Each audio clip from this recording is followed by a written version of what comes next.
Buenos días nuevamente. Desde esta su iglesia Vayamos a los Pies de Cristo le damos la bienvenida a las personas que continúan viendo esta serie de conferencias, la cual es la presente he titulado La cuenta regresiva parte 2. El Espíritu Santo desciende en Pentecostés. Bien, voy a empezar a hablarles bien despacio para que ustedes me puedan entender y comprender de qué se trata esto. Hasta la muerte de nuestro Señor, hasta antes de la muerte de nuestro Señor Jesucristo, nuestro Señor Jesucristo, nuestro amado Jesús, Él nos hizo una serie de promesas. Le dijo a los apóstoles: no se angustien porque yo me voy, porque voy a preparar muchas moradas para ustedes.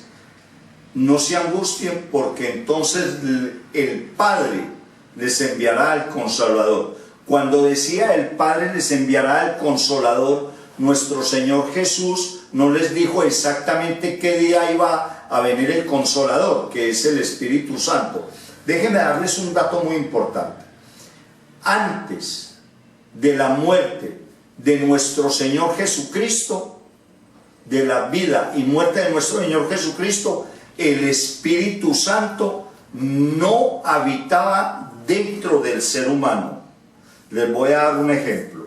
Se ha entendido o malinterpretado que Sansón siempre, que fue uno de los primeros jueces, siempre tuvo la fuerza en el cabello. Por lo tanto, eso no es así. La fuerza de él radicaba era que cuando él fue a destruir a 1000 filisteos, cuando él luchó con un león, no fue que la fuerza la adquiriera del cabello, no. Si ustedes leen y disciernen a través del Espíritu Santo bien la santa palabra de Dios, siempre la Biblia hablaba de que el Espíritu Santo posaba sobre, no adentro. O sea, que el Espíritu Santo vino a llenar al ser humano fue después del Pentecostés, que es a donde vamos a llegar a este primer punto de esta segunda conferencia, la cuenta regresiva parte 2. Bien, entonces ya después de que muere crucificado nuestro Señor Jesucristo, resucita y va al cielo, es llevado al cielo. De ahí para adelante, después de que muere y después de que resucita, transcurren 50 días. Ya después de los 50 días que Jesús sube al cielo, desde ese momento se cuentan 50 días y es cuando ya viene el Espíritu Santo y habita dentro de las personas. Permítame darles esta cita bíblica y leérselas a continuación para que ustedes puedan entender de lo que estamos hablando. Hechos 2, 1 al 13.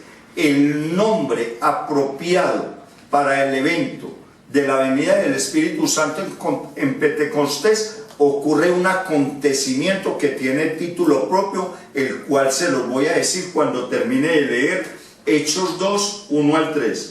Versículo 1 de Hechos 2, 1 al 13, perdón. Hechos 2, 1 al 13. Cuando llegó el día de Pentecostés, primero, ¿qué es el día de Pentecostés? Es una fiesta que celebraban los judíos cada año, donde llevaban las ofrendas y las primicias. Estaban todos juntos en el mismo lugar. Versículo 2.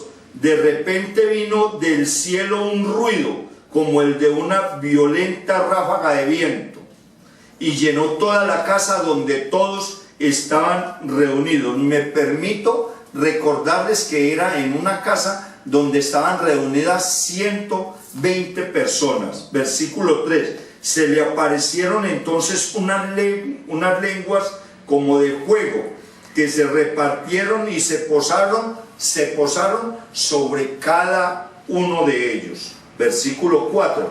Todos ellos fueron llenos. Óigame bien lo que dice allí la palabra llenos. Usted no llena un vaso de agua y el agua se queda encima. En el Antiguo Testamento, antes de la muerte de nuestro Señor Jesucristo, el Espíritu Santo posaba sobre, no pegaba a las personas, sobre las personas. El Espíritu Santo posaba así. Ahora, en el Nuevo Testamento, después de que muere nuestro Señor Jesucristo, nuestro Señor Jesucristo, llega el Espíritu Santo y llena, o sea, dentro de las personas hasta el presente. Todos fueron llenos del Espíritu Santo y comenzaron a hablar en diferentes lenguas. Esto quiere decir idiomas, según el Espíritu les concedía expresarse. Versículo 5. Estaban de visita en Jerusalén judíos piadosos procedentes de todas las naciones de la tierra. Es como que si a Estados Unidos hubiera llegado gente de España, de Inglaterra, de Francia, de Colombia, de Perú. Era más o menos así, si se hubiera aparecido en Estados Unidos. Pero allí donde ellos estaban reunidos, habían llegado personas de todos los alrededores. Versículo 6. Al oír aquel bullicio se agolparon y quedaron todos pasmados, cada uno los escuchaba hablar en su propio idioma. Versículo 7. Desconcertados y maravillados decían: ¿no son estos galileos? Todos estos los que están hablando. Versículo 8. ¿Cómo es que cada uno de nosotros los oye hablar en su lengua materna? Versículo 9. Partos, medos y elamitas, habitantes de Mesopotamia, Judea, de Capadocia, del Ponto y de Asia. Versículo 10. De Frigia y de Panfilia, de Egipto y de todas las regiones de Libia cercanas a Cirene, visitantes llegados de Roma. Versículo 11. Judíos y proselitos, perdóneme, sí, discúlpeme, judíos y proselitos, cretenses y árabes, todos por igual los oímos proclamar en nuestra propia lengua las maravillas de Dios. Versículo 12. Desconcertados y perplejos se preguntaban: ¿qué quiere decir esto? Versículo 13. Otros se burlaban y decían: lo que pasan es que están borrachos. Un grupo de 120 personas está reunido de todos los sectores que les acabo de mencionar. Llega el Espíritu Santo y no se posa, sino que los llena a cada uno, y cada uno se empiezan a hablar en colombiano, en cubano, en inglés, en americano, en ruso. Todos, les estoy dando un ejemplo, ¿no? Pero las personas que habían allí acompañando estas 120 personas se burlaban de ellos. Unos decían: qué maravilla, estos están hablando su propio idioma, de la nación de donde vienen. Otros decían: ay carajo, esos están borrachos. Viendo toda esta confusión tan nefasta, la que me refiero, lo que decía esta gente tan negativa, ¿qué hace el apóstol Pedro? Toma la palabra y se dirige a la multitud para aclarar este acontecimiento tan importante, el primer acontecimiento más importante después de la muerte de nuestro Señor Jesucristo fue el Espíritu Santo desciende en Pentecostés. Ya Pedro, viendo que esto se estaba volviendo una crítica no constructiva, toma la palabra. Escrito está en Hechos 2, 14 al 17. Pedro se dirige a la multitud. Versículo 14. Entonces Pedro, con los 11 apóstoles, desde luego, se puso de pie y dijo voz al cuello, alzó la voz, ¿no?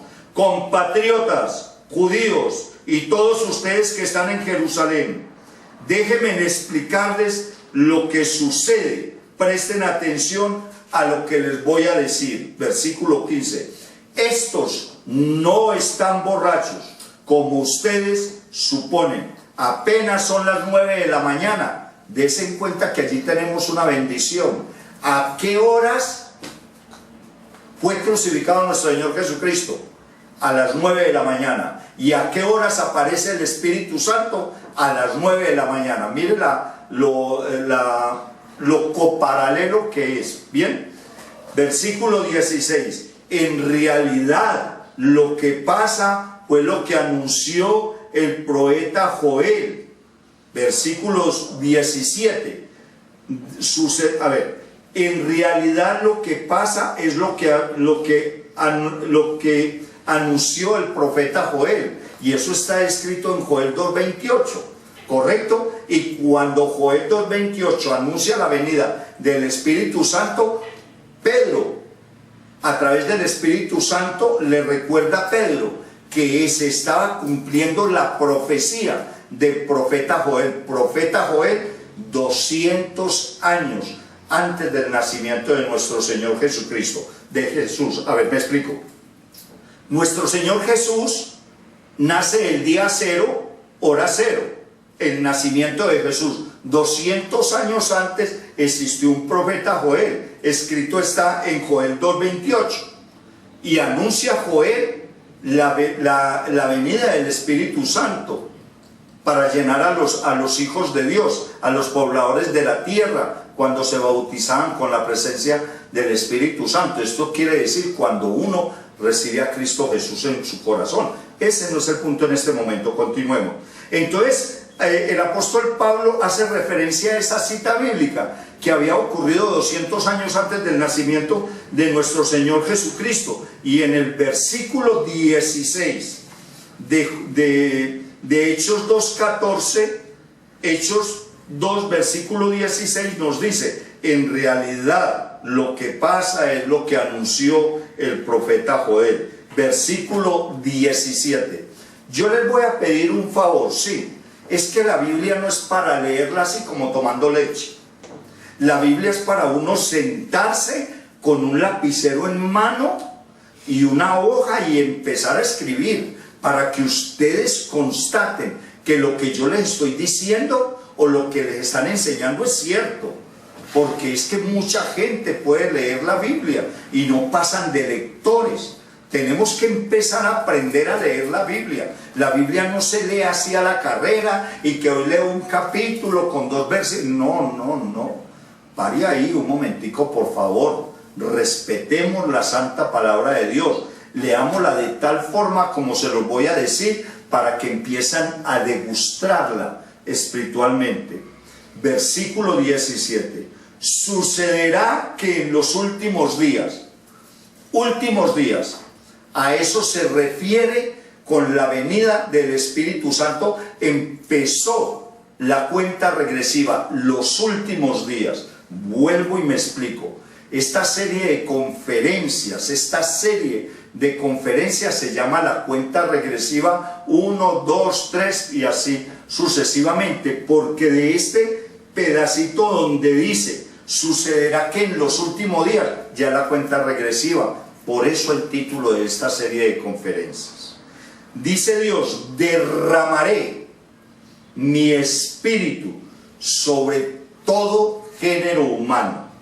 Los hijos y las hijas de ustedes, aquí se rompe un ciclo, porque el ministerio, antes de venir nuestro Señor Jesucristo, era para un grupo de personas, que esto se volvió una religiosidad y sigue siendo una religiosidad, y en los últimos 1500 años se pensó y se hizo creerle a la humanidad que la prédica de la palabra era para un determinado grupo de personas, y eso no es así. Mire lo que nos dice en Hechos 2:17: sucederá que en los últimos días, dice Dios, derramaré mi espíritu sobre todo género humano, los hijos y las hijas de ustedes.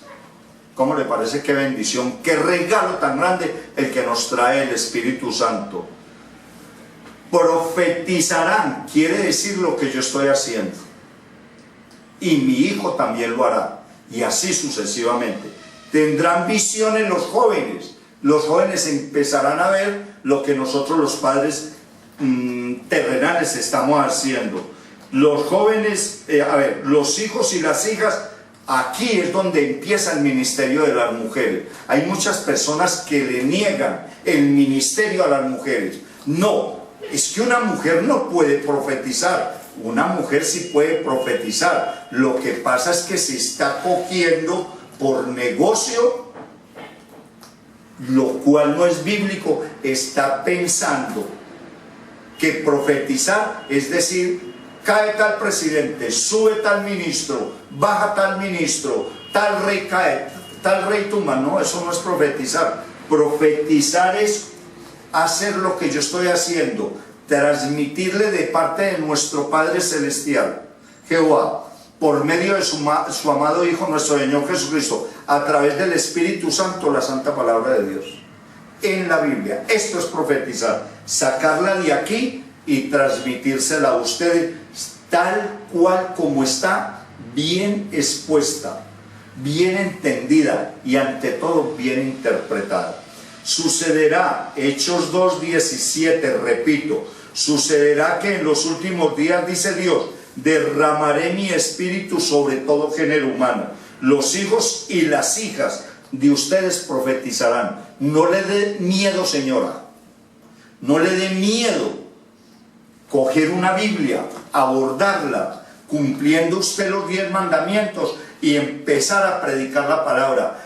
Quiere decir, predicar la palabra quiere decir profetizar. Quienes predicamos la palabra somos profetas, somos pastores, y eso no es exclusivo solamente de los hombres. Usted, señora, usted que está allá en su cocina, usted puede ser profeta. Prepárese, vaya a la iglesia más cercana, contáctese con nosotros, reciba los estudios bíblicos correspondientes, asista a la escuela dominical, asista a los cursos bíblicos, y entonces usted también tendrá el aval de nuestro Padre Celestial a través de su amado Hijo, nuestro Señor Jesucristo, por medio del Espíritu Santo en la Biblia. Y entonces usted podrá ser parte de ese ejército de obreros que Dios quiere para que llevemos la obra a pueblos y naciones enteras. Los hijos y las hijas de ustedes profetizarán, tendrán visiones los jóvenes y sueños los ancianos.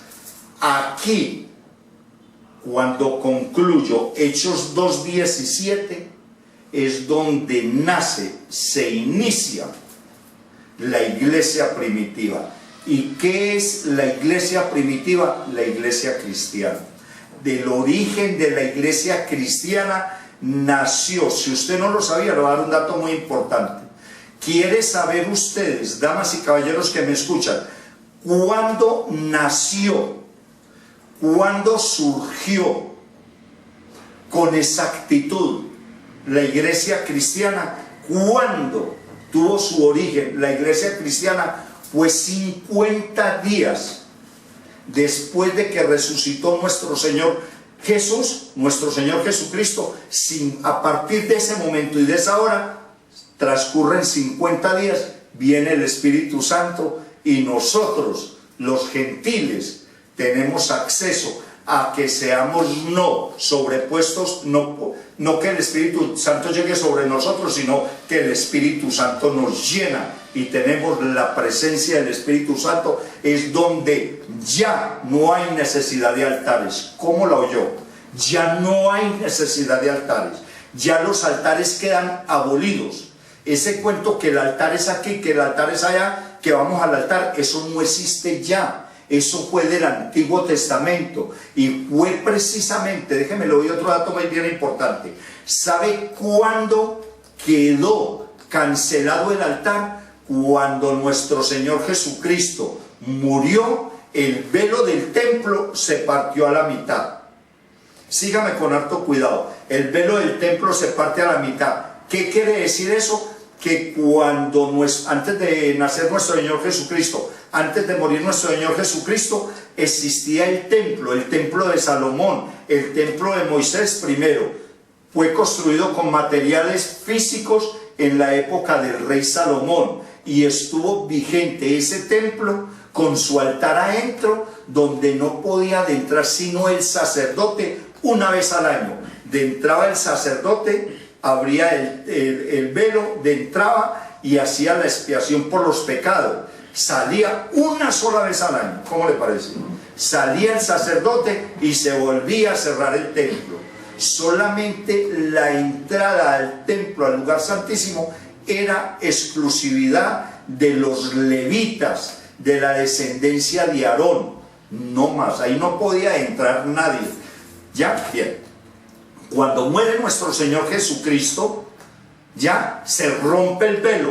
Quiere decir que ya nuestro Señor Jesucristo, en la presencia de nuestro Padre Celestial en el cielo, como sumo sacerdote, Él es el único sumo sacerdote de nosotros. No hay nadie más en la tierra. No hay nadie que se pueda atribuir o se quiera atribuir el sacerdocio que solo le pertenece a Jesús, porque Él pagó con su cuerpo, con su sangre, por ese sacerdocio para el perdón de los pecados míos y los de todo el mundo.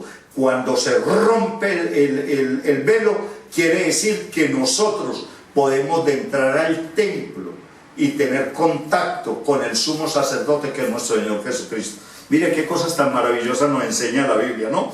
Bien, damas y caballeros, a continuación vamos con la conferencia número 3, con la conferencia La Cuenta Regresiva número 3, el rapto de la iglesia, a continuación.